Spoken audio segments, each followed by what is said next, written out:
Hey everyone, it's Derek Correa here with Members for Members. We're here to discuss the election that took place December 9th.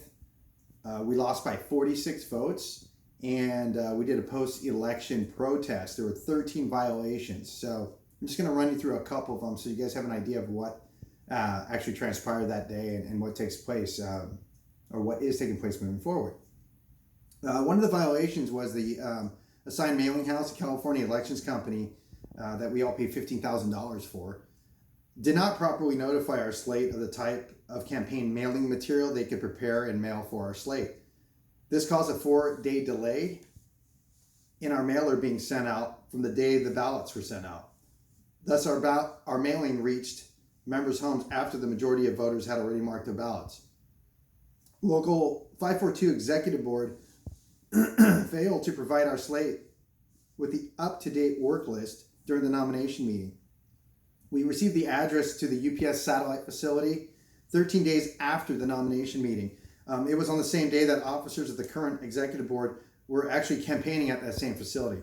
The election chairman, who is actually a retiree and former business agent of Local 542, was given a key to the P.O. box where the ballots were mailed. This is a huge violation. We protested this the day of nominations. It's supposed to be somebody who's completely neutral. This is a former BA. That's not neutral. So he had the key to that P.O. box. Officers of the current Local 542 Executive Board were actually campaigning and handing out campaign literature to employees while the employees were on the clock. So this is just a few of the violations that occurred during our campaign. Now, excuse me, we're going to go back to membership meeting, general membership meeting in October. There was an African-American employee who expressed his concerns about Phil Farias's racial comments he put on Facebook, on his Facebook page. And what we noticed was at the nomination, his ballot was not counted. And we asked why it wasn't counted. And Jamie said he didn't pay his dues, but we noticed he did pay his dues. He paid his dues in November. So just to give you an idea, because this individual expressed his concern, being an African American, that these racial slurs were unethical, they didn't count his ballot. And this is what was happening during this entire process. We're going to go into Paul Sampson. Paul Sampson was found guilty once again by 3 judges this time in Washington, D.C., after his appeal was denied. The local continuously claims that I'm a liar, that he did not do anything wrong, he was not found guilty. They spent thousands of dollars of our dues in defending him. He was found guilty. And you can find it on their website. Go on their website, Teamsters 542. The verdict is there. You can go to San Diego UPS. It's on every bulletin board.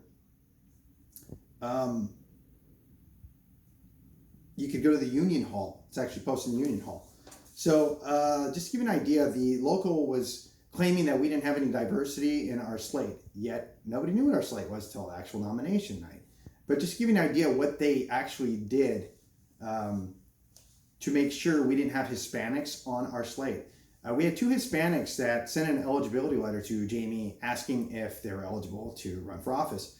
And only the 2 Hispanics got a letter from Jamie, and he sent both of them these letters informing them that they may or may not have a criminal record, so they may or may not be eligible. These are letters they received from Jamie. Jamie is the president of the Hispanic Caucus. And this action is a disgrace and embarrassment, in my opinion.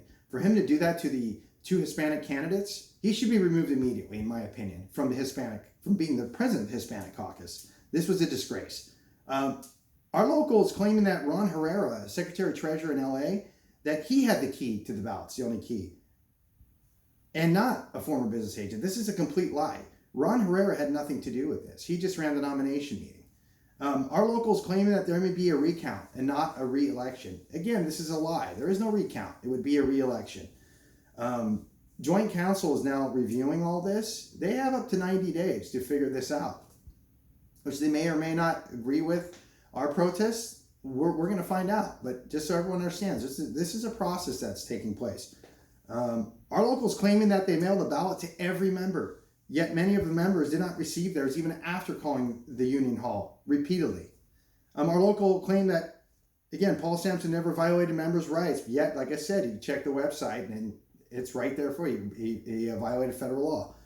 For those of you who supported these guys during the election, who supported Phil Farias and Jamie, you should be ashamed of yourself for supporting a local who threatens members, cheats an election, and uses racial slurs.